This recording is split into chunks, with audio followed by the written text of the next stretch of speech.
It was the summer of 1950. I remember it was a hot afternoon, and I sort of pitied the fellow crossing Montana Street. His sleeves were rolled up, his hands were full of grease, his shirt and pants were soiled. A mechanic for a nearby service station, I thought. Poor fellow, must have had a rough day. Yet, there was something about his walk, the way he held himself, the look on his face that made me wonder.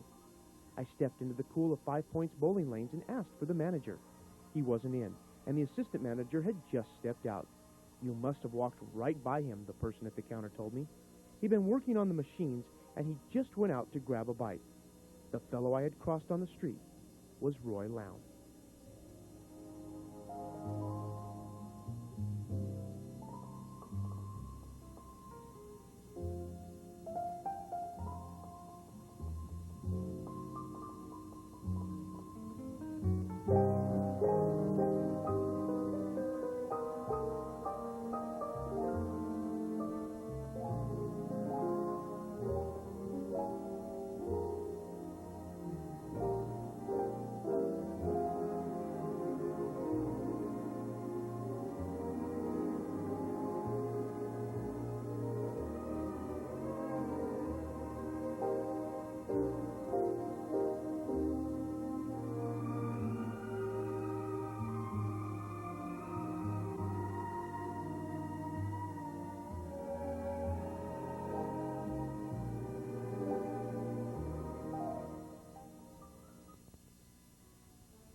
Five strikes in a row. Does that say 60?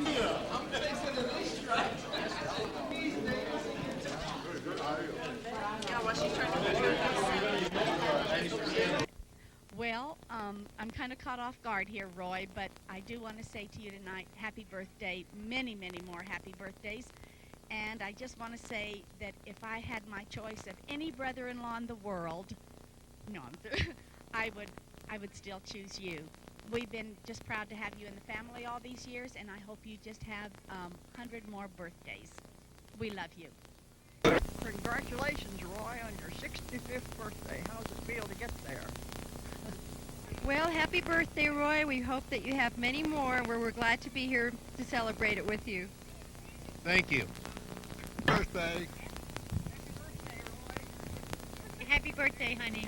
We're very happy to be here and get to be with you to celebrate. Thank you. Just want to wish you a happy birthday and many more happy ones. Bye. Happy birthday, Roy. God bless you. Lown, I just want to wish you a happy birthday. I mean, this is the second time we celebrated your 65th birthday. You're a lucky man. You get two of them, so this makes you 65 and 1 week old. Happy birthday.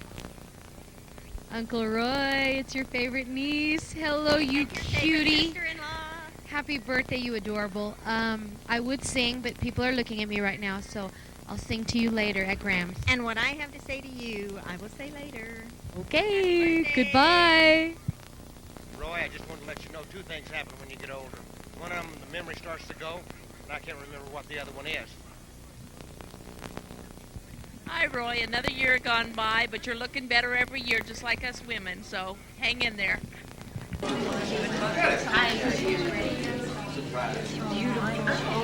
Wave, Haley. Say hi.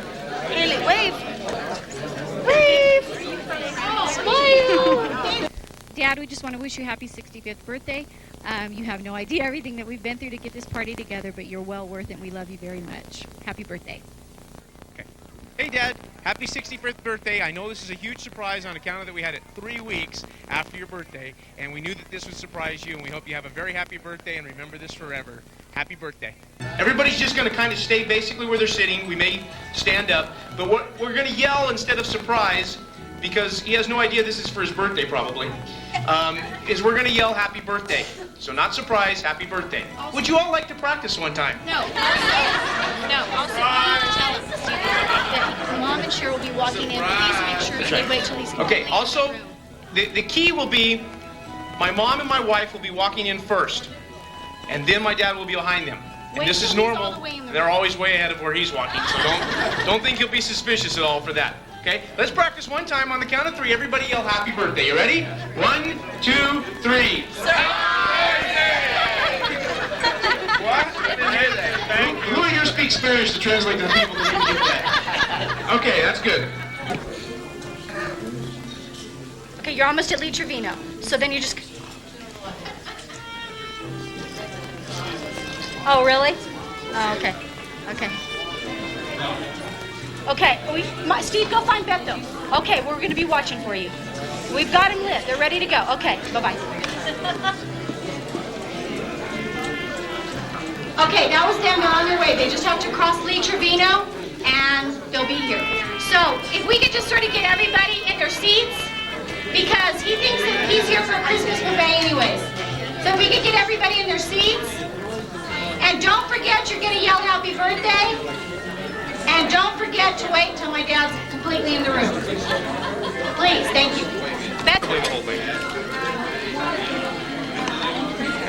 For those of you that need to warm up, now would be a good time. English? Preferably English. Miss Darlis. Happy birthday! Happy birthday to you! Happy birthday, dear Roy! Happy birthday to you!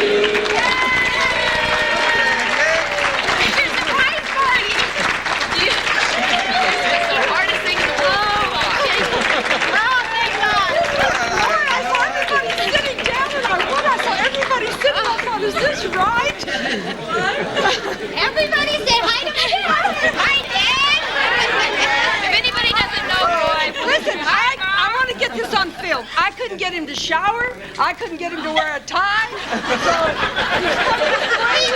He told Mike, he had his apparel art shirt on, he told Mike, I'm just throwing a jacket over this and I'm going. I said, Mike, you got to tell him to do something. Well, okay, the first thing let's show you is come over here and look at this. What's this? Oh, my goodness. Everybody's been signing. No, Mike has Beverly. Where'd you get the pictures? Mom got him off the newspaper and we had the pictures and the photos made. This has been the hardest thing to get past you.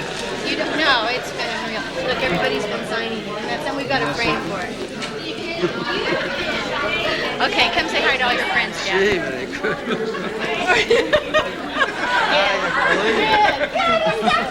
Figure why everybody was What are you doing here? that was good. This is unreal. Finally going to bed for being old, are you? Yeah, getting to be old. 65. Yeah, happy birthday. Thank you. Happy birthday, Ryan. Thank you, Frank. Hi, Ryan. Howdy. Hello. Nice to see you. Daddy, you're really twisted. Oh, Sally. Happy 25. Yeah, well, yeah. 25. Happy birthday, Kelly, thank you.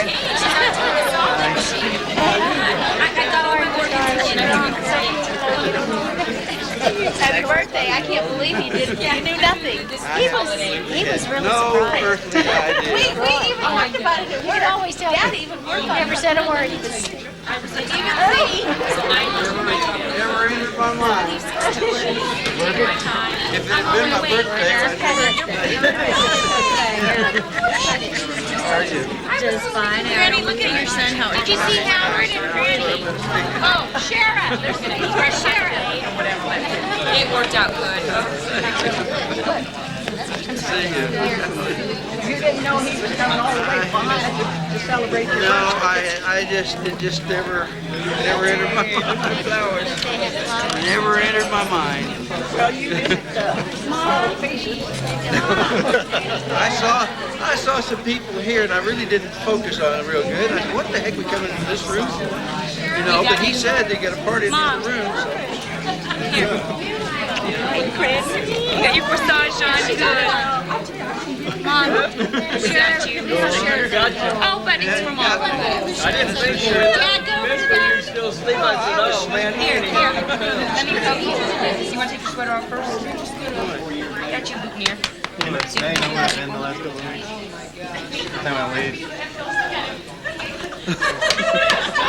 Here you go, sir. Oh, where'd you pin it? Go over here to everybody over here.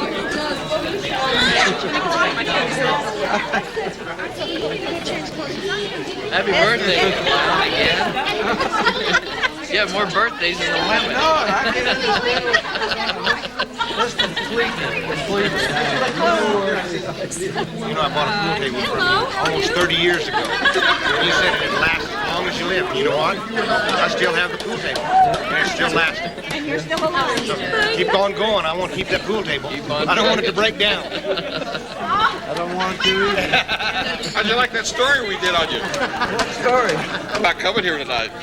Oh, I didn't see anything wrong with it. I love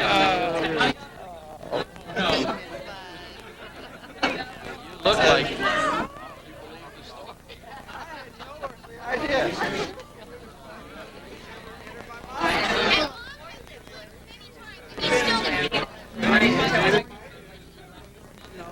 Your birthday was my birthdays were 3 weeks ago, right? Well, it's been quite a while. Hell, I've already aged 6.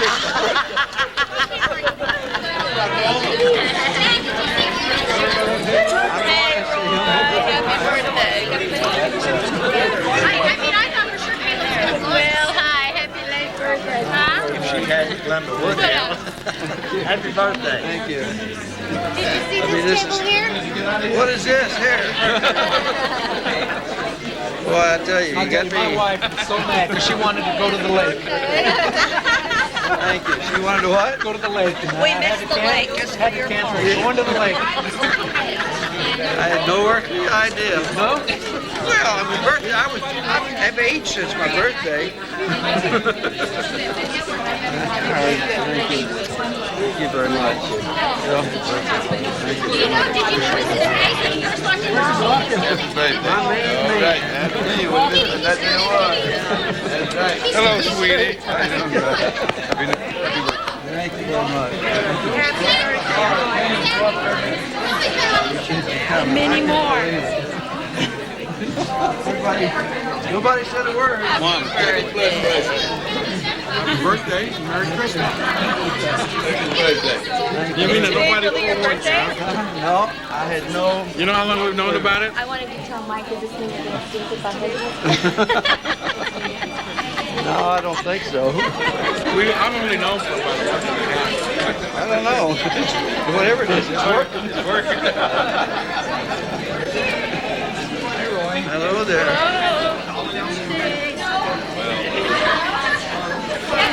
Yeah, that's your birthday. Thank you. How you doing? I'm fine now. Yes, that was. That sure was. Happy birthday, Uncle Roy. I saw you looking around, wondering whose birthday is it?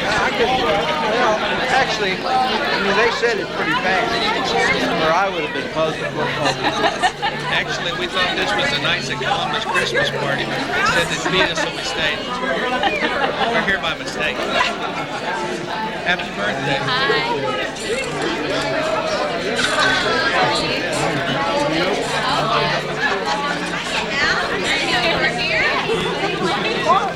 You guys need to be cool, I'll tell you. Happy birthday. Glad to have you get older.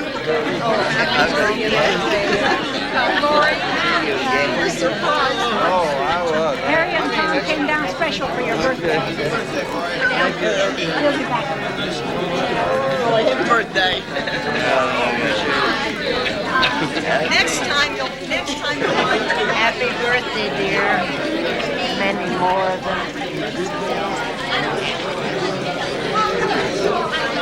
Hey, Roy, you take one to be ready. Charlie and I back. See? Yeah. Dad, did you see the cake? Okay. Yeah, young man. It's hell to get old. It is. It sure as heck is. Happy birthday.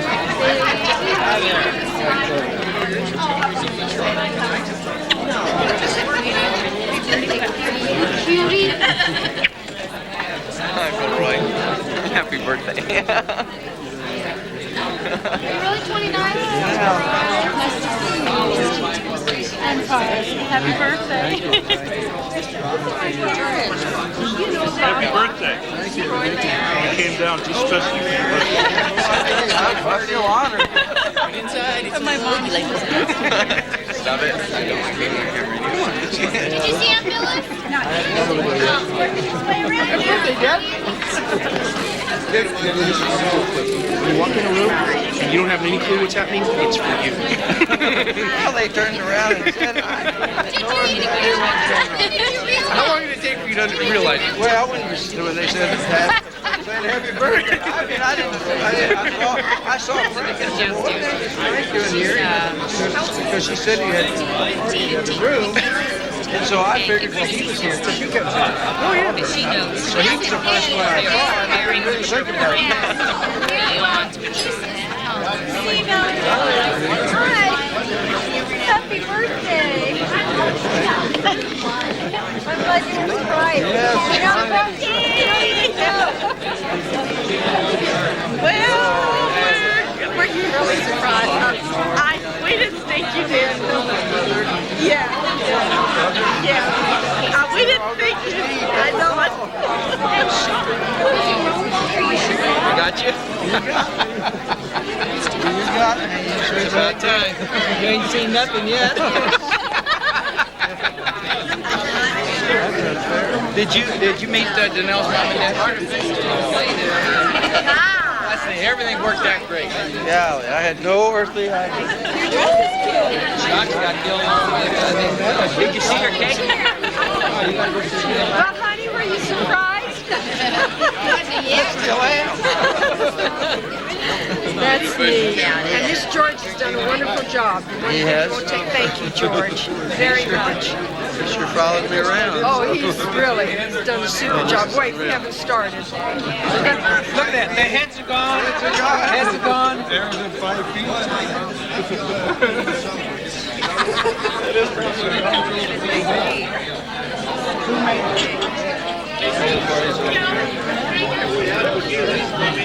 So you never found out anything?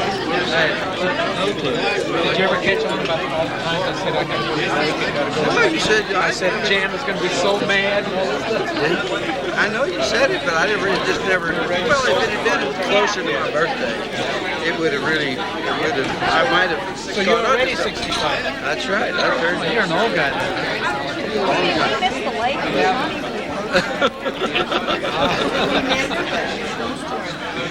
I have your attention again, please. Could everybody go ahead and take their seats, please? We're going to get started. Yeah, Dad, you sit by Mom. You remember? Okay, what we're going to do is we're going to get started. I've asked my cousin Chuck to come up, and he's going to just say a prayer over the food and over the entire evening and pray that everything goes smoothly. That sounded more like a request. Yeah. Please, could you make a request for me? Why don't y'all just bow your heads with me for a moment? Dear God, in a world that is hungry, we thank you for good food. In a world that is lonely, we thank you for friends and family. And in a world that is growing ever darker, we thank you for the light of our Lord Jesus Christ. In his name we pray. Amen. Amen. Steve.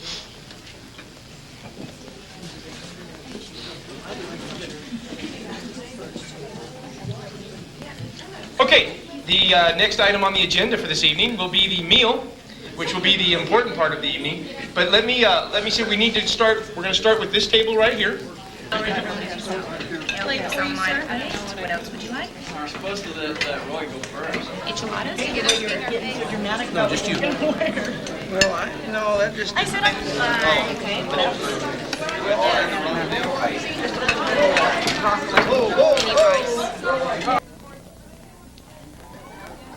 Okay, we're going to continue on with this evening. You do not have to rush your meal. Take your time. Finish up what you have. If you want to go get seconds or thirds or whatever you need, feel free to do so. We're going to do a couple things here that shouldn't interfere with your chowing, unless you chew real loud. The first thing is I want to thank everybody for coming. We appreciate all of those that could make it. We know that close to the holiday time that it was tough for a lot of people to get away, family, friends coming in from out of town or them going out of town. So we do appreciate everybody that could make it. It was very good. When we started this whole deal, Lori really is the one that put this whole thing together.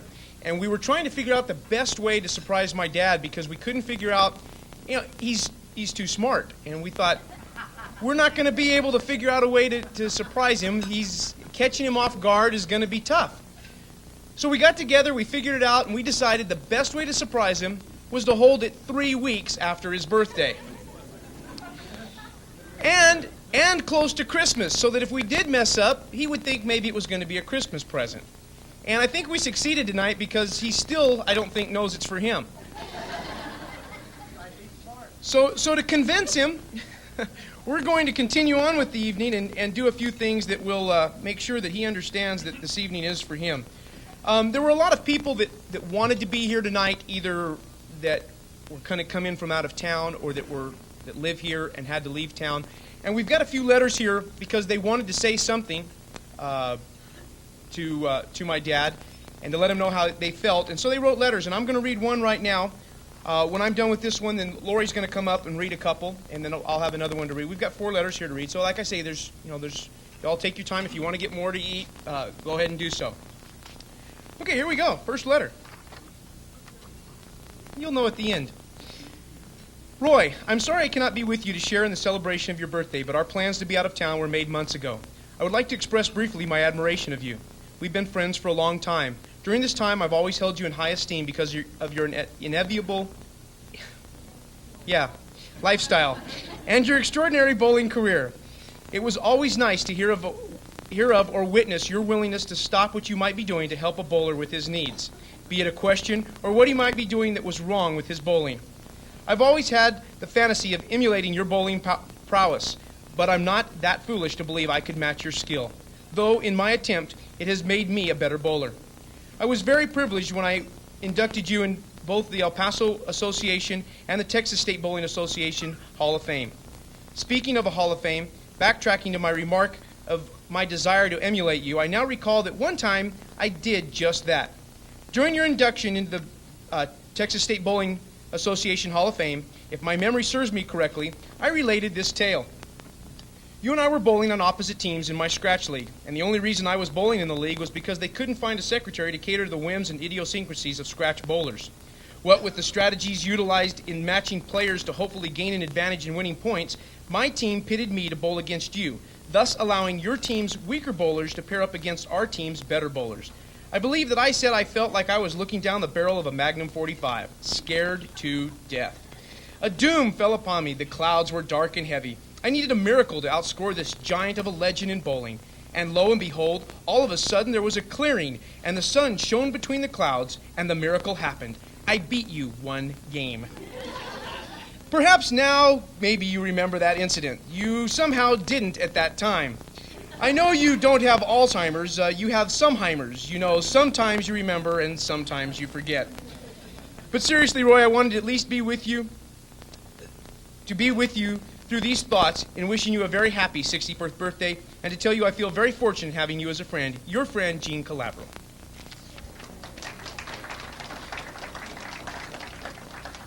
Okay, now I'm going to call my sister up here, and she's going to read a couple other letters that we have, and then we'll read a couple more. Back yourself up. I don't know if I'll be as funny as him, but oh well. The other person that we just got a short card from, God, I hope I can see this, and I got good eyesight, was my Aunt Florence, who is not here. She lives in Houston, and it is my dad's brother's wife, who his brother passed away about 8 years ago. And it's Jim and my dad's oldest brother, Dick. And so she sent a little card to him, and it says, Roy, sorry I could not be there at this special affair, but just want to say how much I cherish the love you had for your brother, my husband, and the great get-togethers with our families. Not sure how you tolerated your sweet wife fishing with us in Galveston when she caught a whopper trout, fell down in the boat, but never lost her fish. Also, that's why my dad doesn't want to take her fishing, by the way. Also, remember the treasured time at Lake Guerrero, Mexico, when you could hear Bee all over the lake as she caught a fish while you were quietly casting away? I have tears of joy, and my memories are splendid. Have a happy birthday and many to come. Love always, Florence. Okay, the next one I'm going to read, just bear with me, because this is really interesting. When I read this, I was really touched by it. It says, my friend, Roy Lown. Ladies and gentlemen, I feel very honored to have been asked to say a few words about my friend, Roy Lown.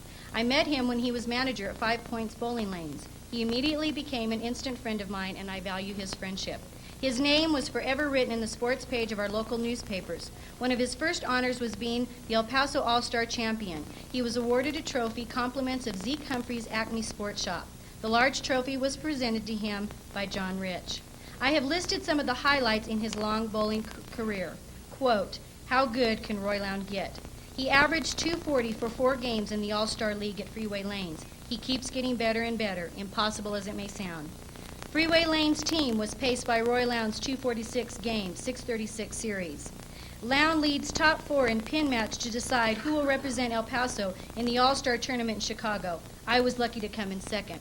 John Rich.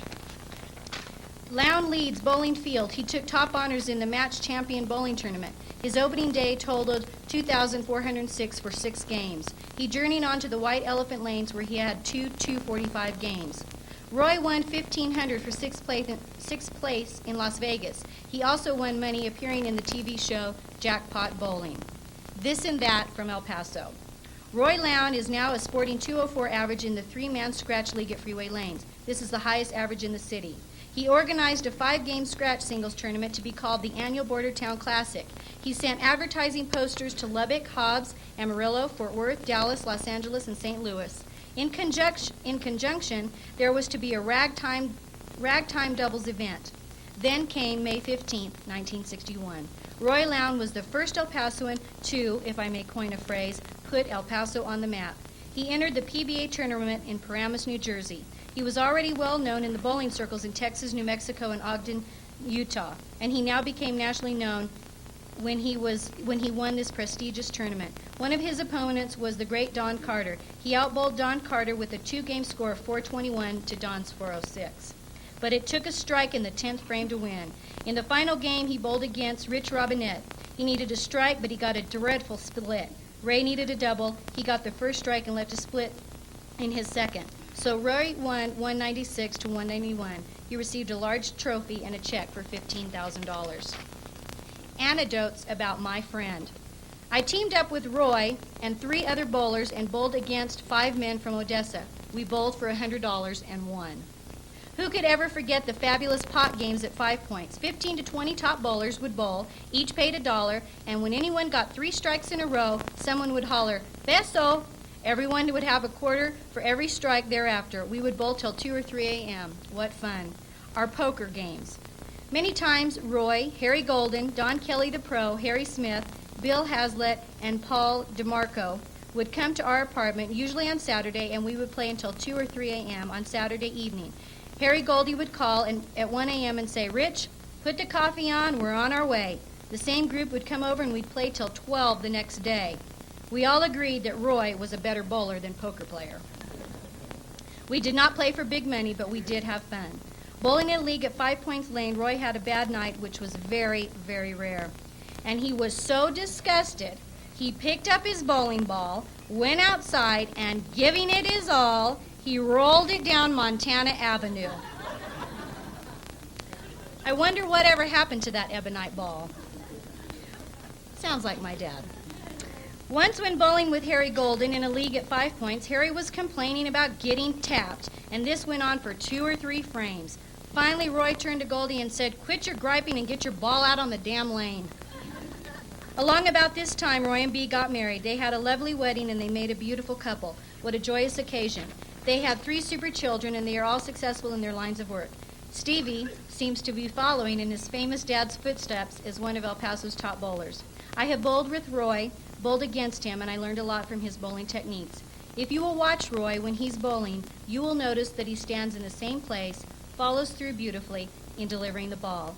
He has used the same technique since I've known him. He never ceases to amaze me.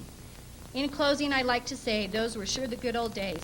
Thanks for the memories and for being my friend all these years. It is a pleasure sharing your 65th birthday and sharing all these memories with all who are present. God bless you and your family. Your friend, John Rich.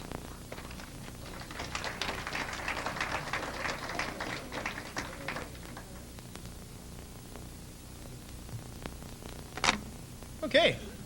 We've got another letter here. So you guys, is everybody digesting okay? Everybody's doing fine? Okay, good. Roy Lown, also known as the Binger, the Dinger, as well as a few other choice terms that would be better left unsaid. Roy and I go a long way back, to the best of my recollection, all the way back to 1950.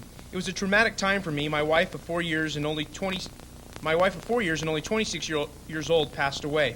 I was very despondent. I had to find an outlet to occupy my mind, so I turned to bowling. At the time, I was a 170 average bowler, 1 or 2 nights a week, aspiring to become a pro. Roy at the time was manager of 5 Points Bowling Lanes, and easily the best bowler in El Paso, as well as one of the top left-handed bowlers in the nation. We soon became close friends. We had a ritual. Every night at about midnight, I would walk into 5 Points, and when Roy would close, and if we could find a pin boy, we would practice half the night. Then we would go and have breakfast and talk and dream, sometimes till dawn, mostly about the bowling lanes we were going to build and run. Many years later, Roy fulfilled his dream at Bowl El Paso. Even though I never became an owner, I was the first manager of Bolero Lanes. I then had a wonderful 30-year career running the PBA Tour. It took about 2 years and a great deal of patience, but Roy made me a 200 average bowler, and I became a PBA member. In fact, most everything I know about bowling I learned from Roy, even how to get off work to go bowl tournaments. He would always ask for a few days off, but to my knowledge, he never got them. So he would take an advance in pay, leave a letter of resignation in the cash register, and take off. When he returned, they always rehired him so he could repay the loan. Roy was not noted for his pleasant disposition. Once during a head-to-head match, Roy left 4 consecutive 7-pins. When the 5th one stood, he ripped off his wristwatch and threw it at the pin. The watch came apart when it hit the pin deck. I went down and retrieved the pieces and miraculously put the pieces back together, and it was still running. At the conclusion of the match, I returned his watch thinking it would please him. Wrong. He was still steaming, and he said to me very angrily, "If I want to throw my watch, I'll throw it. I didn't ask you to get it or fix it." He then slammed the watch to the floor and proceeded to stomp on it until it broke into a million pieces. In 1961, Roy, Sneed Christian, and I went on a 3-tournament swing of the fledgling PBA Tour, including the PBA's first nationally televised event on Wide World of Sports in Paramus, New Jersey. Roy stayed focused and calm enough to win this prestigious event and forever write his name in the PBA's record book. He took the $15,000 first prize, hopped on the Big Bird, and flew home, leaving Chris and me to drive the 2,000 miles back to El Paso. The best thing I ever did for Roy was introduce him to his future wife, Bea, little darling as I call her. You have never forgiven me, have you? Roy, seriously, I am so happy for you and your family and so proud to have been a part of this beautiful success story. I regret not being there in person, but believe me, I will be there in thought. Your friend, Goose. And for those of you that don't know Goose, that's Harry Golden, which was the PBA director for quite a many years. Okay, we're just warming up now. We're getting into the fun of the evening. For those people that could make it, and for those people that couldn't write, they're here this evening. And we've got a few of them that are going to come up and say a few things. But first, before we do, Dad, I'd like you to take the throne.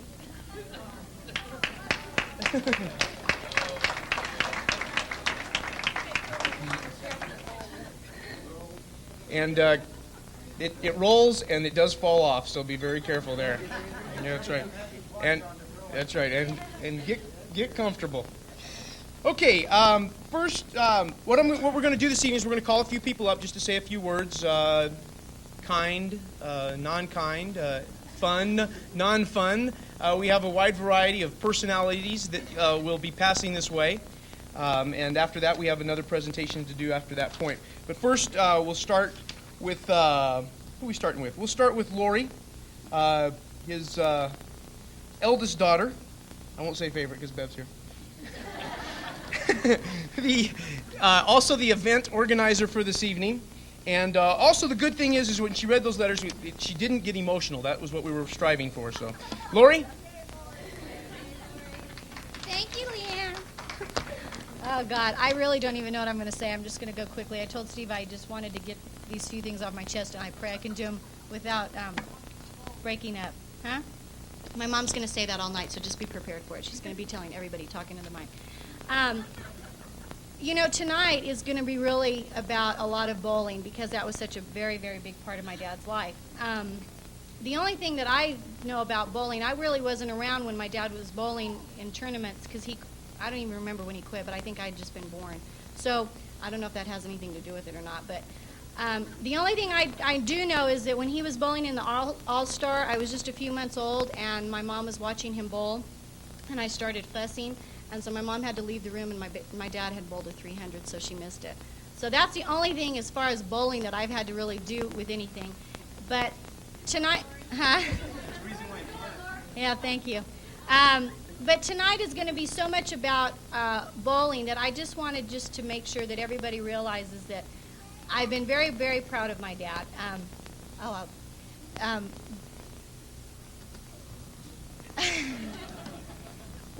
Before I was married, and people would say, I'd tell people my name, Lori Lown, they'd say, "Oh, are you related to Roy Lown?" And I'd always be very, very proud to say, yes, that's my dad. I've always been proud of both my mom and dad because I feel they have been great representations of what good people are. And I look at my dad's life, and a lot of it we have to contribute to Granny because she raised these 3 boys all by herself because their dad died when my dad was very young. And I just look at my dad, and he's worked from the time he was very little, and he's made a great success of himself, not just in finances, but, you know, when you have your kids, that's the legacy that you leave. And what you pray is that you leave a good legacy with those children so that they know what kind of person you were, and you just carry that on down to your children. And if I haven't ever told you, you're a great dad, and I love you very much.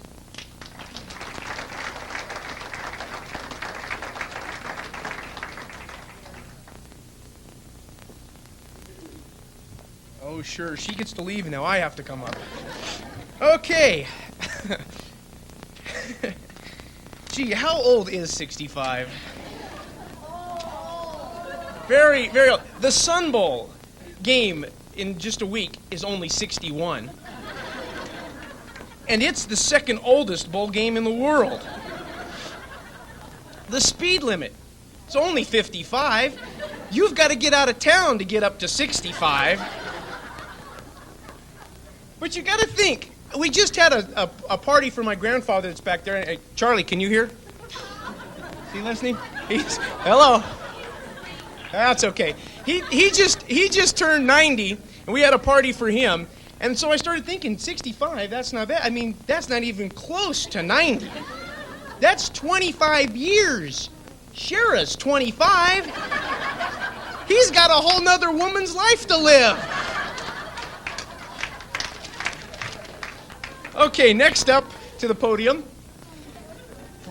is my Aunt Deanne. And I'm going to explain who everybody is for those of you that don't know who everyone is. This is my mom's sister, which would make my dad's sister-in-law.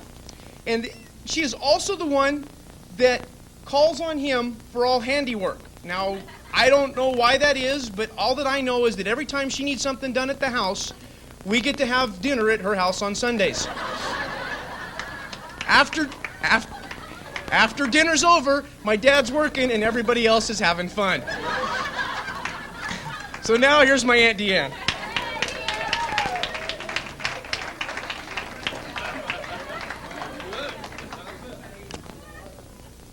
He said it all. What else is there? I, too, feel very honored to have been asked to say a few words about Roy. However, I'm not going to say words about Roy. What I'd like to do is speak to Roy directly, because what I have to say, I need to say to him. I really don't know that much about the bowling in the past, except that we two are very proud of him. But what I would like to say, I would like to say to him. So, if you'll excuse me, Roy, I am very proud of you too to say that you are my brother-in-law. And I want you to know that in the past month, I have probably thought about you more than I have in the 30-some-odd years that you've been part of our family. And I want you to know that I've done a lot of thinking, a lot of remembering, a lot of reminiscing, and this is the bottom line. I believe that everyone has someone who holds a special place in their heart's Hall of Fame. And I think we often make the mistake of going through life and that person not ever knowing that. I want you to know that I'm not only speaking for myself, but I speak for my mom and dad and in behalf of my sisters, that you have held that place in not only our individual heart Hall of Fame, but in our family Hall of Fame. As for me, Steve did say it all. I was just a teenager when you came to be part of our family. And I can remember from as far back then up till now, the many, many times that you have taken me under your wing. And it was you who, when others would try to say why something couldn't be done, you were there to not only say, sure it can, but I'll do it. I could go on, but I guess the most important thing was that you helped lay the foundation for my house. And when I walk into Roy Lown's every day of my life now, that name fills me with pride and joy of who you are. And as Lori said, the legacy that you have given to each one of us. And so I just want to say to you, Roy, that we are very proud of you. You hold a very, very special place in our family. It wouldn't be the same without you. And having said all that, I need to say something else. I have a toilet that's broken. That's true. And every time Bill touches it, it breaks more. And I don't know what to do, and I don't know who to call, and maybe right after Christmas we could have dinner and... Just joking. I really do have a broken toilet, but just joking.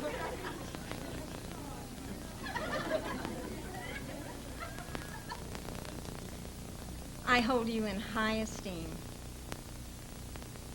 We all dearly love you, and our family would not be the same without you. So thank you for asking me, and thank you for being who you are, because we highly respect you and love you.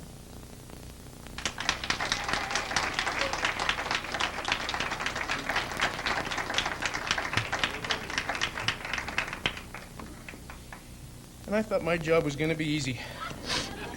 Okay. The next person to come to the podium is a fishing buddy of my dad's, also a doctor. They've shared heart surgery together. He's also a kind of a part of our family because he's taken most of my wife's body parts out.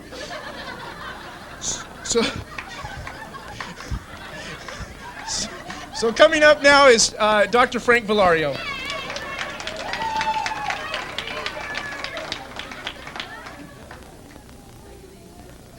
Very nice to you, Roy. First, I want to thank you for inviting me to be here tonight. And I was asked to say something about fishing, Roy. And I want you all to know that he is the master of the fishing.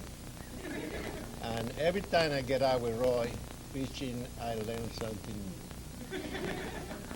He teaches me how to make a safety knot, how to use the best lure, how to cast, how to reel.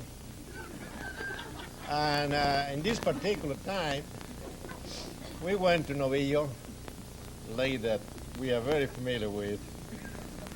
And we don't have to talk too much where we're going. He knew where I was going, and I didn't tell him where. But he knew where. We were heading toward a spot that we call and we name the Hurricane Alley. And George and he know why we named Hurricane Alley. So we reached the area, and that's a honey hole. We start casting, and disgracefully, I start pulling out fish, and Roy didn't pull any. This was going on for about 2-3 hours. I looked to the back of the boat. I was handling the boat, and I saw smoke in the back, and I got a little concerned. I thought that the engine was catching fire. It was Roy that was smoking. So we keep fishing, and he got a little high and said, all you fish is a chore? I said, well, what do you want to fish? He said, well, let's fish the points. We went to the point. I keep pulling out fish. And Roy didn't get a damn bite. I looked to the bat. He looked very serious. Situation was bad. And he said, you don't know the difference in between a point and a protrusion. Well, I didn't really know the difference between that. So I was very honest to him and said, Roy, I don't know the difference between a protrusion and a point. Well, the rest of the day, he didn't catch any. And he spent the whole day explaining the difference in between a point and a protrusion. Maybe one of these days you will be lucky enough so he can explain that. Happy birthday to you, Roy.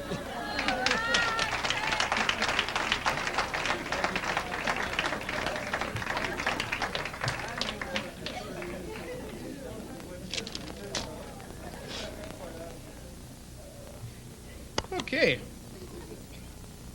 Did a little different tears of joy than. Okay, the next person that'll be coming up is a business partner with my dad, a bowling roommate of my dad's, and a fellow senior citizen, Mr. Phil Prieto.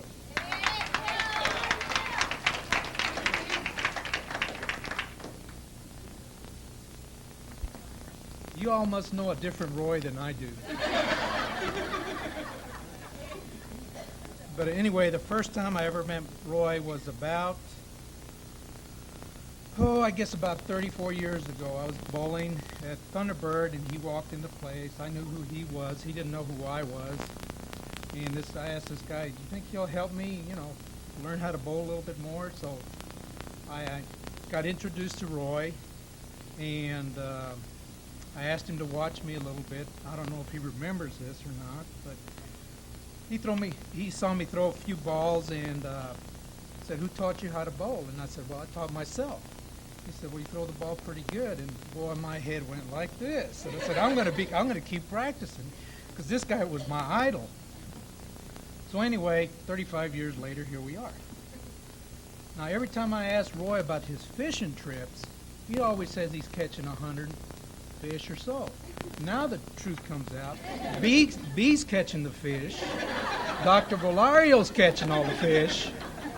And I went with Roy to Mexico one time, too. So we were fishing. We weren't catching anything. And then Roy says, he had to go to the bathroom. He does this a lot. So we pull over this island. Roy goes over the hill. I throw out my worm out this way. And I put out my protrusion in the meantime. And while I had this protrusion sticking out, all of a sudden, a fish hit my line. And I'm trying to reel this fish in while I'm trying to keep it from... So that's the protrusion, Lori.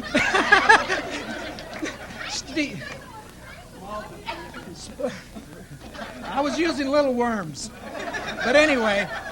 I guess we all know who catches all the fish when they go fishing with Roy, because he's obviously he hadn't caught any. Talking about Roy's temper, in the last 2 years I went out bowling with Roy on the senior tour. It was really something else. I learned a lot about Roy. He's a very patient man, not very stubborn. I know he likes chicken. Every time we wanted to go eat, I'd say, where do you want to go eat? He says, I don't care. So we're driving down the road, and I said, how about there? He said, no, I don't want to eat there. So we go down a little further, and I say, how about there? He says, no, I don't want to eat there either. I said, well, where do you want to eat, lover? Sorry, B, I had to use that line. I thought I was married to this guy.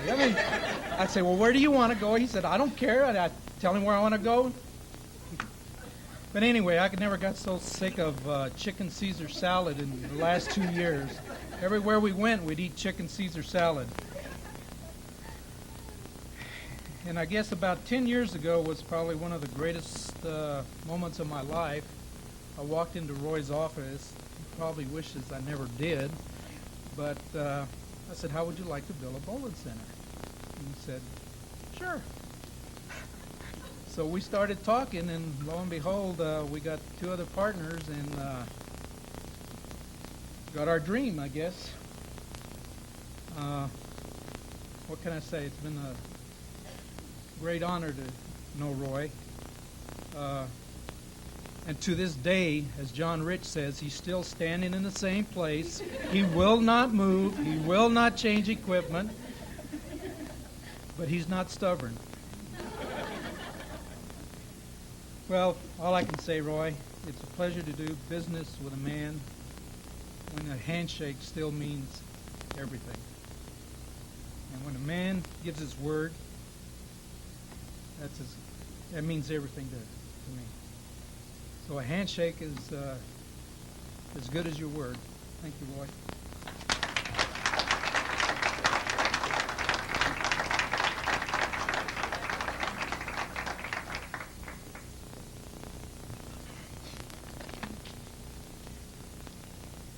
Okay, next.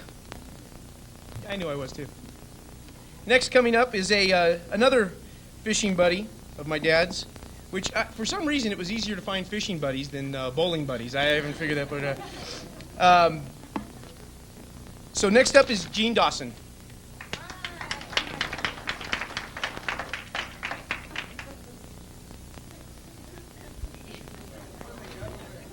I'm really very surprised to see Roy here tonight. I sort of expected him to be down there fishing or at least looking for another boat, now that you're the owner of the second fastest boat at Noville. I understand somebody in the house, whose name we won't mention, has a way of talking about things like that. I've known Roy, I'm not sure how long it's been. This goes with what you just became, a little older. It'll soon come out. It's been mostly fishing and family get-togethers. I've been very privileged to have been included in a lot of their family gatherings along with my wife. Now, I've got two very brief stories about Roy. One had to do with the first time we went fishing, which taught me real quick like why they were taking me along. I wanted to do a little work in the kitchen, which is where they sort of shoved me. I asked Roy if he'd like to help. He had something else to do. I asked Frank, the good doctor, if he would, and he said, well, okay. So I said, well, put the pan on and get some water going there. Well, he put the pan on without the water and promptly burned it. Then I asked Roy if you wouldn't go ahead and help anyhow. He put the pan on with water in it. He burned it. That taught me real quick like to keep them out of the kitchen, and I did all the cooking from that point on. But you were talking tonight, I found something else out. I know now why you don't wear a watch when we go fishing. You don't catch fish, you don't have a watch to lose, right? No, Roy has been very successful in the bowling, as we all know, and has come out again tonight. He has another accolade that not many people know about. You've heard of hammer throwing, shot putting in the Olympics, this kind of thing. Well, Roy has probably got the world's record for throwing reels. Not intentional, but he does it. And this came about one day when we were in the boat. As a matter of fact, I think we were in the same boat this particular time, and I ducked because something went roaring past my head. I said, what are you doing? He said, well, I was taught that when I fish, if I get a bite, I'm supposed to cross their eyes. I said, oh? He said, yeah, you got to really set the hook. Well, about this time, he set the hook all right. The reel went off behind him about 50 feet out in the water. So what I've made for you tonight, Roy, is a little special thing to take with you. It has multiple uses. It's a cross-eyed bait. You'll notice the little bloodshot, but the eyes are definitely crossed. There is a line attached to it with a hook that you can attach to your reel and rod. This will automatically unwind if it hits the water. This is very good flotation equipment. It's also got a hook on it in case you want to hook it to your belt later on, or if you have to go in the water after it yourself, we can also hook you with this and pull it back out. It's been a pleasure, Roy, knowing you, and why aren't you fishing tonight? Could you get anybody to go? Next week. Good.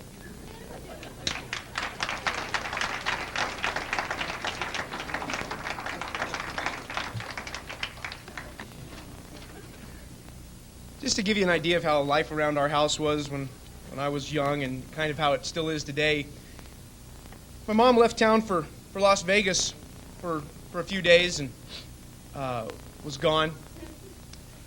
And comes home, my dad's sitting on the easy chair, just sitting there, and she walks in the room and comes in and says, "Hey, honey, did you miss me?" Actually, she didn't say that, but she said, "Hey, lover, did you miss me?" It's better. It was, "Miss you?" He goes, "Yeah, I've been in Las Vegas." She says, "You were gone?" She says, "Yeah." He goes, "For how long?" "Well, for 3 days." He goes, 3 days? Gosh, I'm embarrassed. She goes, "You're embarrassed because you didn't know?" He goes, "No, I've been hungry this whole time. There's been nobody here to feed me." Okay, next coming up will be another fishing buddy. But I think before he was a fishing buddy, he was a brother-in-law. And they've shared a lot together, and through sickness and through health, I should say. Coming up is my Uncle George, Isaac.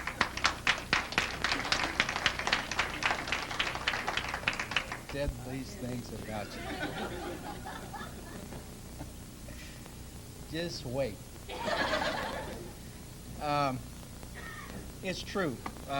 Roy and Frank and Gene, we've been going fishing a long time, and these are some of the most memorable times in my whole life. Because not only is it something that's fun and special, but it's the most stressful time in my life too. And the stress starts before we even leave town.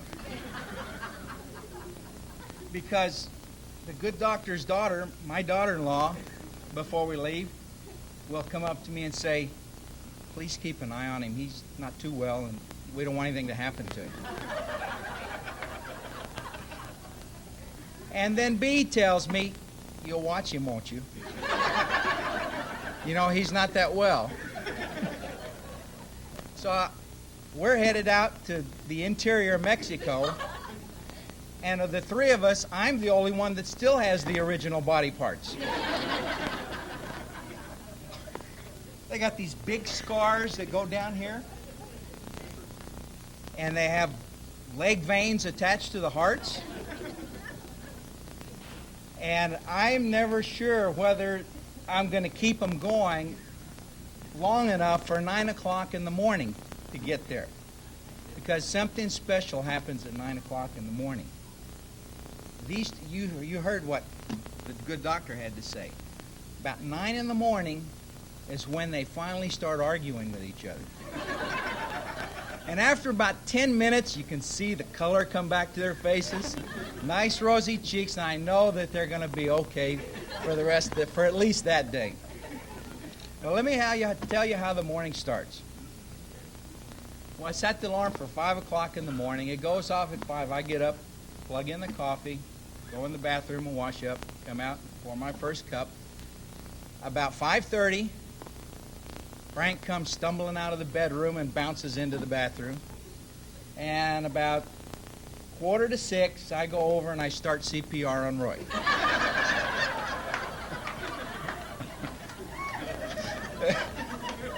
Okay. When I finally get him revived and get him pointed toward the bathroom, I got to go fix the ice chest and put the lunch in and the drinks in. Most fishermen are out getting their tackle boxes ready and everything, and these two guys, they're lining their pills up.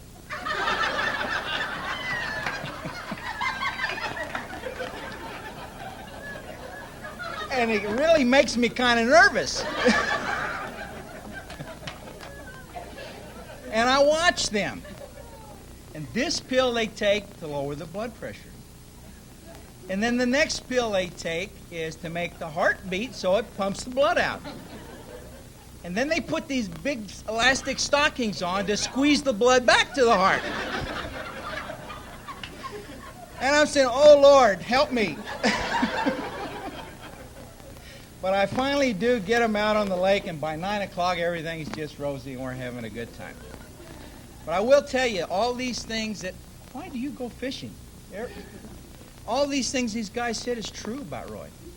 He never catches a fish. Hardly. I would like to relate one short story, and then I'll get down. There was one particular day when the fishing was kind of bad. and none of the three of us were catching any fish. So I reached down in my tackle box, and I saw this ugly old scarred up thing that hadn't been thrown in the water for at least 15 years. It's a top water plug. So I put it on. They see me putting it on, they're laughing at me. So I throw this thing out into the water, and no sooner hits the water and there's an explosion, and this huge fish is on. And I get it back to the boat, and they're mumbling to each other. Lucky guy, did you see that? He did a lucky lure. I say, it's not the lure, it's the flip of the wrist. So they're laughing at me, and I threw it out again, and believe it or not, it barely had time to hit the water, and another explosion.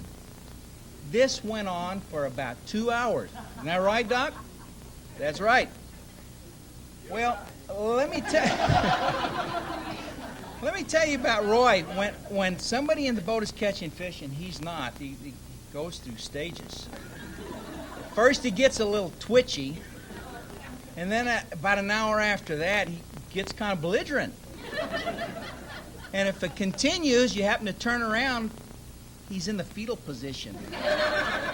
And with his line laying limp in the water, just kind of all curled up.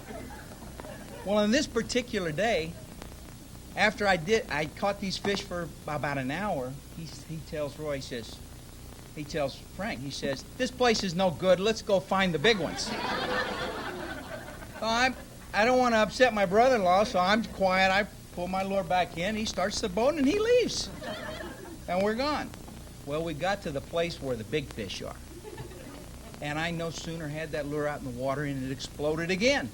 And these guys are still not catching any fish. And I tell him it's the flick of the wrist. Well, the second day he was highly agitated because it continued. The third day he stayed curled up in the front of the boat the whole day long. When we got back to town, I found out that he had tried to find the factory that made these lures. And the factory had closed down. Jimmy knows. Mike knows. Well, he traced this all over the United States until he found some guy sitting in a garage in Kerrville, Texas, carving out these lures. He had bought the molds or something, and he ordered, I don't know how many of them, $50 in phone calls and about $200 in lures. So I'm over at his house one day, and he brings out this lure, and he says, look at this. And it's written on it, made specially for Roy Lown.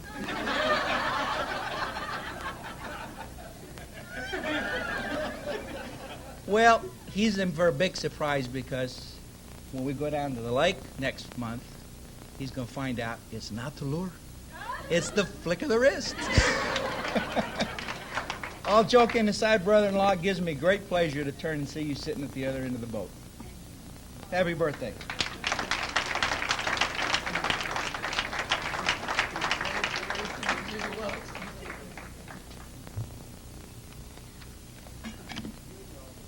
All this talk of fishing, and not one story, not one time is his son mentioned in a fishing story. And there's a good reason for that. I hate fishing. I hate fishing because I hate going with my dad. I hated going with my dad all the time, but he didn't used to have these people to go with, so he used to make me go. And I was the one in the front of the boat in the fetal position sleeping because I didn't want to fish. I didn't want to be there. First of all, we were going out of the country. Neither one of us speaks Spanish. Neither one of us can cook. Neither one of us can do any of the things these guys are talking about. And he still takes me. And it's just me and him. But I mean, one guy he's got Gene to cook. He's got my Uncle George to babysit. He's got Frank to share the good times and the arguing with. He doesn't need me. So that's why I took up bowling, and that's why you'll never see these guys in a bowling alley. Okay, next to come up, a fellow bowler for a change, another one. He is also the owner of Como's Restaurant, where you can find my dad and I on any evening when the Miners are playing in town. We'll be there before the game. He's known my dad for quite a few years, and I'm sure he'll elaborate a little bit more. Mr. Bill Aziz.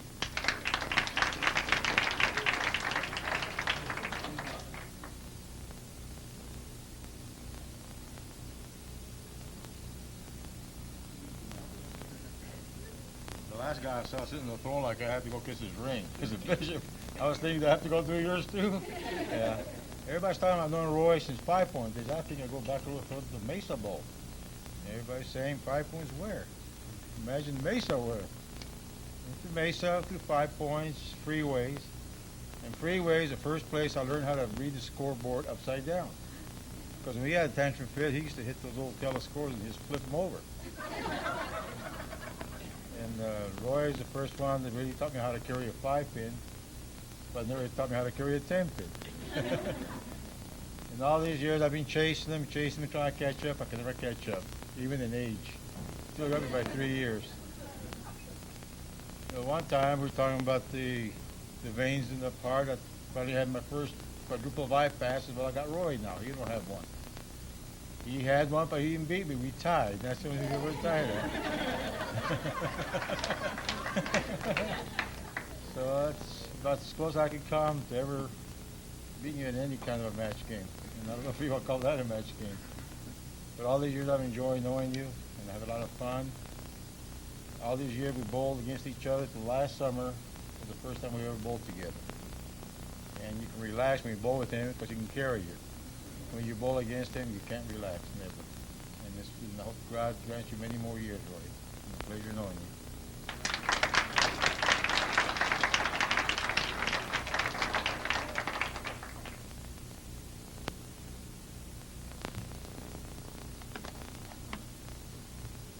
Okay, we've only got 2 more people, and then we have another presentation due after this. So, coming up next is my dad's brother, also his business partner.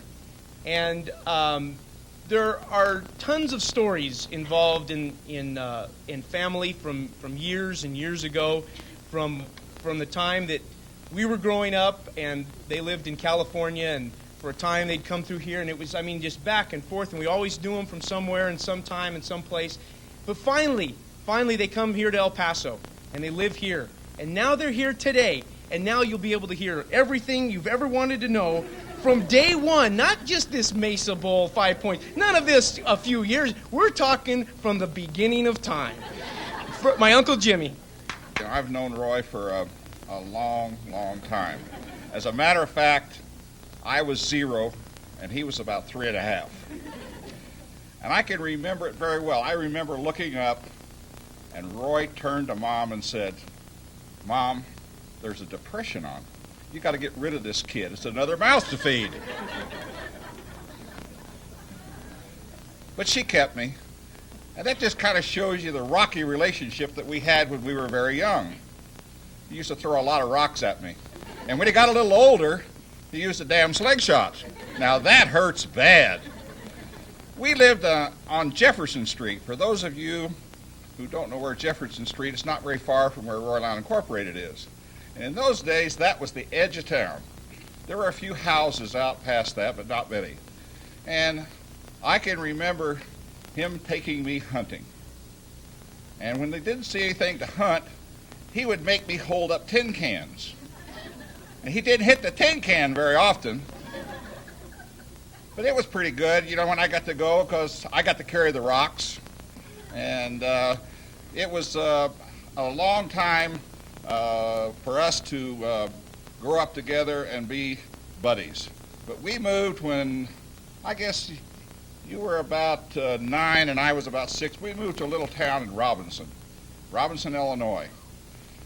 And before we moved there, we actually lived for about a year in a little town called Oblong, I believe it was.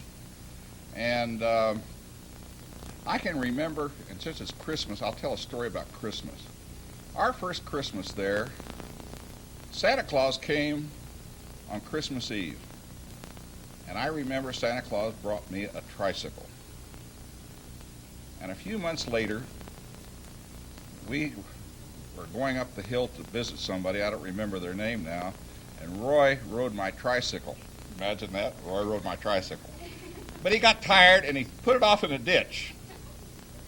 And the next day, the mower came through and wiped out my tricycle. Do you know I have never forgiven him for that? To this day, I have not forgiven him. And he could hunt cow, he was so good with a slingshot. All those years when I was young, and he used to shoot the tin cans and he'd hit me, I always thought he was a better shot. We went hunting one day, and we were out around a pond, and there was a mud hen swimming on the lake. And Roy was convinced it was a duck. So we were shooting slingshots at this dang thing. Roy finally said, "Everybody stop!" Bam, one shot, he hit that mud hen right in the head. Well, he fished it out finally, and I had to cook it. You know, he can't cook, you know. And when we got through, he figured out it was a mud hen. Then he made me eat the damn thing. Well, we moved to Robinson and lived there about 7 years, and that's where Roy really got interested in bowling. And I liked it because I didn't have to go hunting with him anymore. Then we moved back to El Paso and went to work at Mesa Bowl. I set pins and Roy bowled. And he quit throwing rocks at me, started throwing bowling balls at me.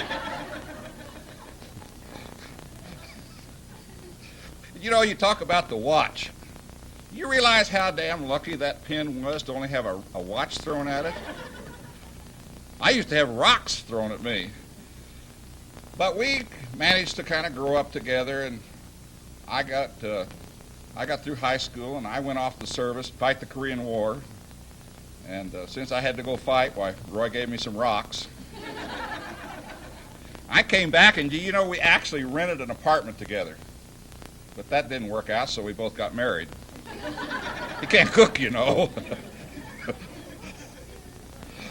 And, you know, I had moved away, and I was gone about 30 years, and finally I said, well, I guess I better forgive him for the tricycle, and so I moved back, and we went into business together, and we call it apparel art, and we do pretty well. But there's just one small thing, Roy.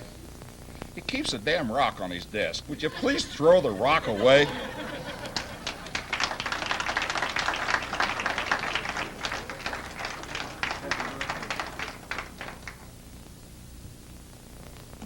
Okay, one more person to come up.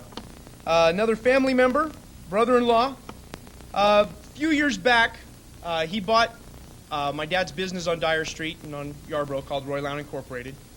To this day, it still has Lown Incorporated as the name. There's, in my mind, two good reasons for that. One is because my dad's name is a good name in El Paso.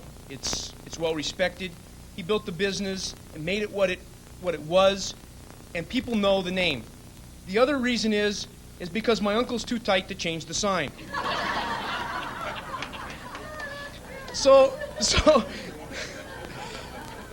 it's kept the name for all these years. So coming up now, another brother-in-law, my Uncle Bill Isaac.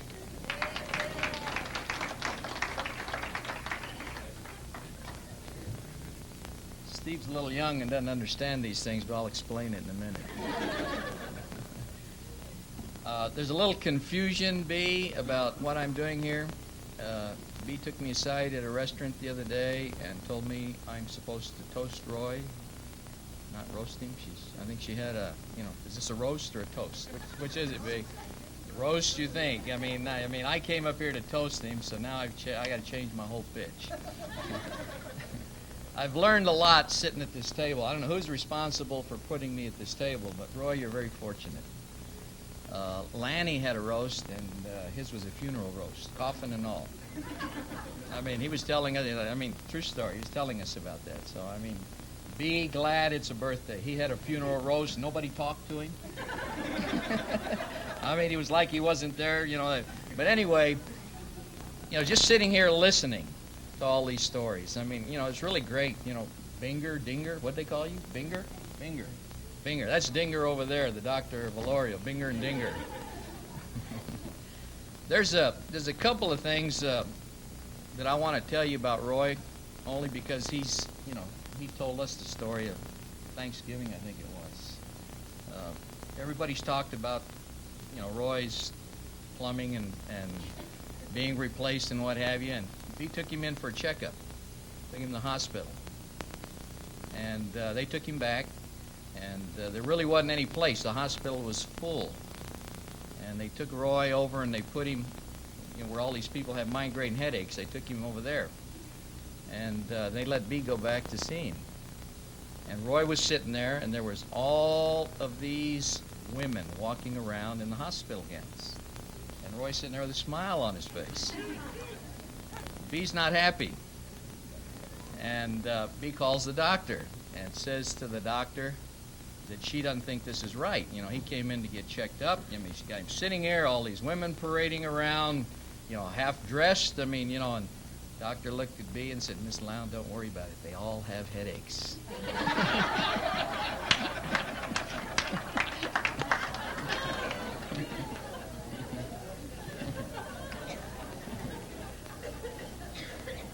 As you know, they did not introduce me as one of his fishing buddies.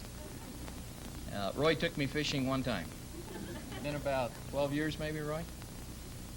Roy invited me to go fishing. I tried not to show how miserable I was. We rode for days, it seemed like, in a camper. They drove. They never sleep. You know, I tried to sleep in the back of the camper before I got there. It was a tournament between the Texas Bassmasters and the Chihuahua Bassmasters. I mean, this is a big deal. And that morning, you know, I guess when we got there, we traveled all night. That morning, they put us in the boat. And, you know, they put me in the back of the boat, you know, and I think that meant something right off the bat. They gave me something that looked like a mini, you know, the pom-poms the girls have? They put something on the end of the pole, was a miniature one of those, and gave it to me, just said, just throw it in and, you know, don't bother us. And we were no more than 20 yards from shore when I got hooked on something.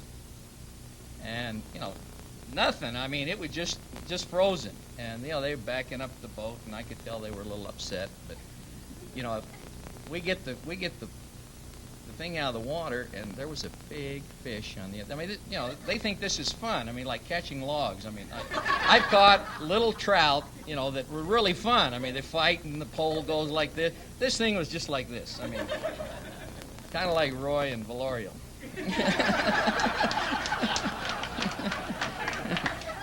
Age will do that to you, Roy. But anyway, we pulled out what turned out to be a fish that weighed, you know, after we got in, 5.5 pounds. You remember that, Roy? And they get me back together and push me back of the boat again. They start the boat going again. We hadn't gone 10 yards. The same thing happened again, and it was a fish that weighed just under 5 pounds.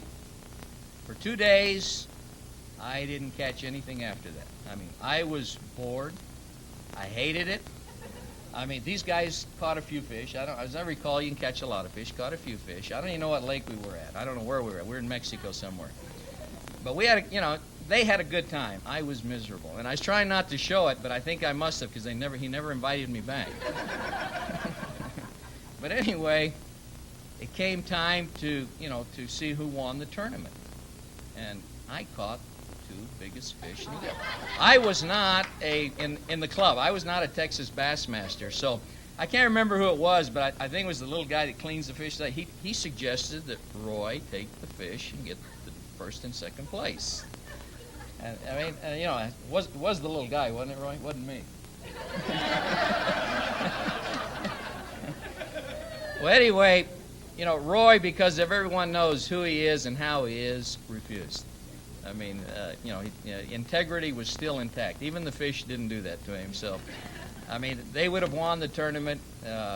I caught the 2 biggest fish. I had the worst time, and I never went back. So, I mean, and Roy and them, they had a good time, and he maintained his integrity.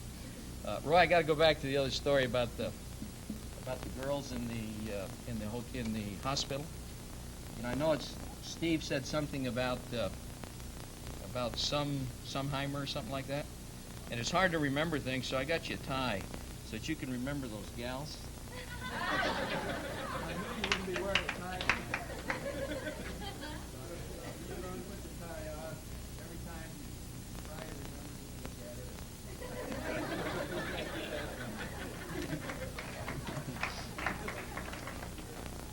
Now I get to Steve's story. I bought a business from Roy 11 years ago. And for almost 10 years, I had nothing to do with it. I had a partner with me that I bought out a year and 5 months ago, somewhere around there.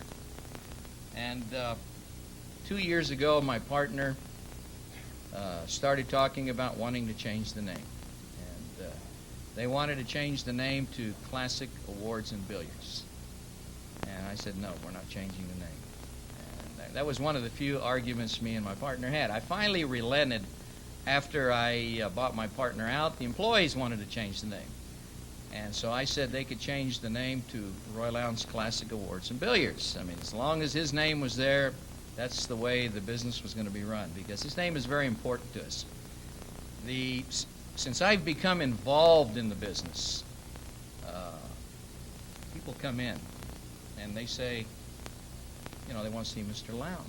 And for a while there I was telling them, well, Roy's been gone for a long time. And then I'd have to explain for 30 minutes about what was going on. So all of a sudden, I decided I was going to be Mr. Lown from now on. I mean, it's no big deal. All I have to do is maintain the integrity. I mean, I just be sure they walk away, they're happy, that they'll come back. This guy's been in business a long time, so I maintain his integrity. So, these people come in, they want to see Mr. Lown. I help them, sell them something, they go away, they're happy. They talk to Mr. Lown. 3 weeks ago, I got put on this committee. It has something to do with the Chamber of Commerce and all the generals at Fort Bliss. And there was a breakfast meeting at 7 o'clock in the morning. I had a plane to catch at 8:30. I run down, you get up early, go to this meeting. And there's this woman who's there. And I recognized her, but I didn't really realize that I had been introduced to her as Roy Lown when she was in the store. And, I was talking to a guy, and she comes walking up, and she said, Mr. Lown, it's so nice to have you here. And I said, I'm not Roy Lown. He's my brother-in-law, but we look an awful lot alike. And she bought the story. I mean, but Roy, your name is important, not only to me, but to the community, because you have established yourself. You're in the El Paso Hall of Fame. You're in my wife's Hall of Fame. My wife said something about since she was a teenager. I'm only 55, and I don't remember when she was a teenager. That's a long time ago, Lown. So anyway, Roy, I mean, we really do appreciate you. And a couple of things. The toilet does need fixing. There is a sign on the toilet that says "Do not use." It's in the maids' room, so I'd like to get the maids to quit using our toilets. And, if you get over there, please. I got the tools. We may need to go to Home Club, get a couple things. I mean, I've tried twice. I really fixed what was broken, but I moved the toilet off the thing, and then when I put it back and you flush it, the water comes out from under it. So. And the only other thing, Roy, is your word is always good. And the roof is still leaking. You own the building. I mean, it's raining today. We got the plastic out. We would appreciate it, if you quit ignoring us and fix the damn roof. Roy, congratulations.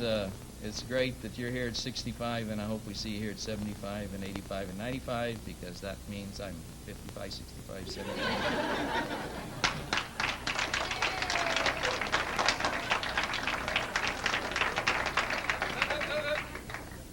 I'm not through yet. Lown, I got 6 tickets to the playoffs, first playoff game for the Cowboys. And I know how you like the Cowboys, so I'm saving one of them for you.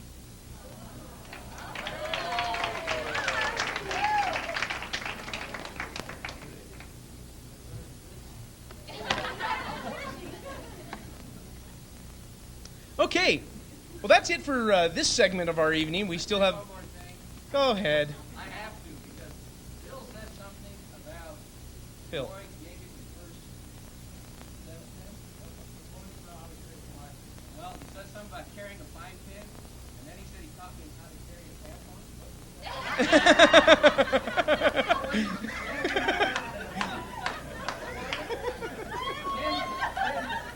Not a tampon.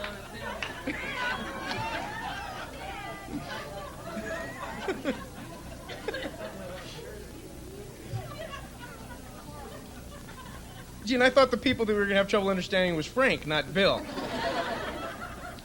All of his fishing buddies speak English as a foreign language.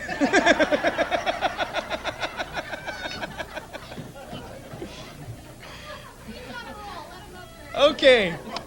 So, what you've seen this evening is just a little compilation of my dad's friends and family, a wide variety of fishing buddies, bowling buddies, family, business partners, the whole works.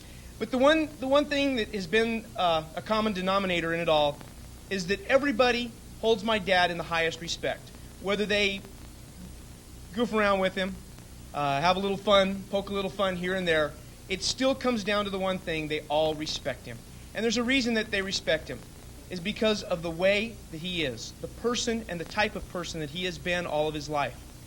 And I sit back and I look and I think, gosh, that's my dad. I go, yeah, that's just great. I mean, that part is important. But somebody get that? If it's for me, I'm a little busy.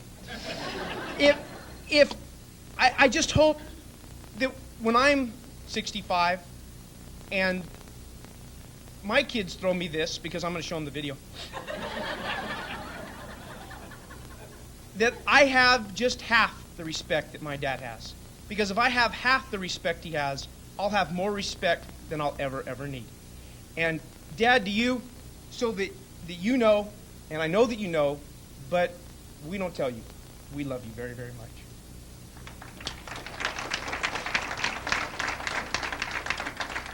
Now we've got another thing we need to warm up for, we need to get set up for here. Those of you that need to either refill your punch or whatever you want to do, it's going to take us about 2 or 3 minutes here to get set up for the next deal. And it won't take very long. We've got just a little bit more if anybody has to go tough.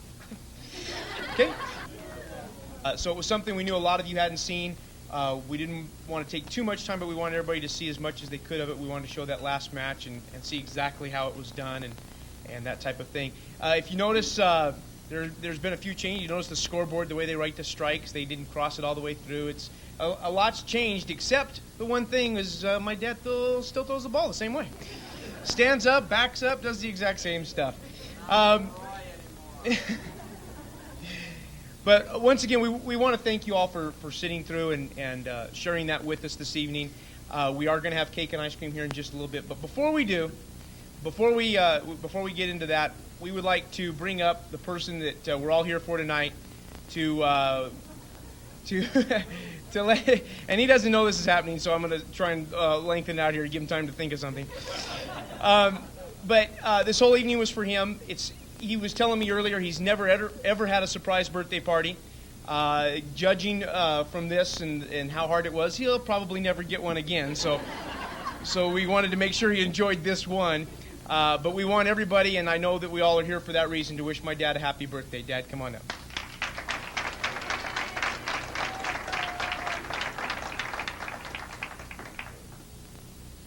Well, I really want to thank everyone for coming out. It really was a surprise. I mean, who would expect a birthday surprise party 3 weeks after your birthday?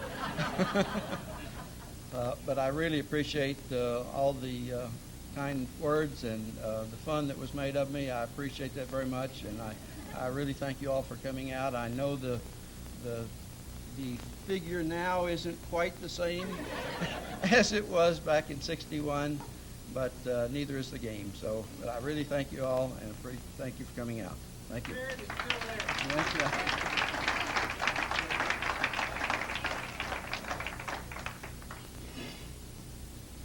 There was some other people that wanted to be here tonight, and they couldn't make it. They don't know my dad real well. In fact, they don't know him at all. But they wanted to send along their birthday wishes, and so we got them on video to wish my dad a happy birthday.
those of you that don't know, that's the group Spring Fire. They're traveling now. They're going back and forth from location to location, but they're going to be back at Doc's Barbecue at after the first of the year on Lomaland Street. And they're just they're a funny group, and they were nice guys to take time out after a show one night to do that for us. At this time, we're going to do the cake, I believe. Yes. Hello? Yes.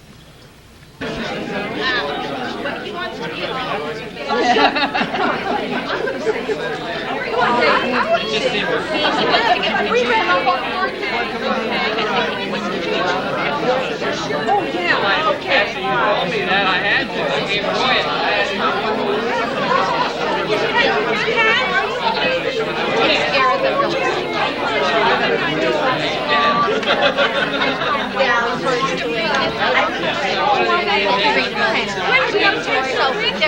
There's no reason for them to do it. They are, but he wants to just give you a general peek.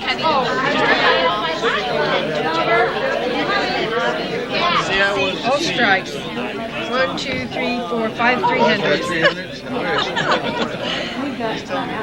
Oh, supposed to cut it? Yeah, just cut it. All right, Get that started. Very good. Happy birthday. How about a little kiss there? All right, no, I won't let him forget it. Okay, what do I do this now? That's it? Somebody else going to cut it? Yeah, well, yeah, Yeah, that's they're when gonna we're cut going it, to come in sir. and cut it and pass it out. Okay. They're going to pass the cake around, guys.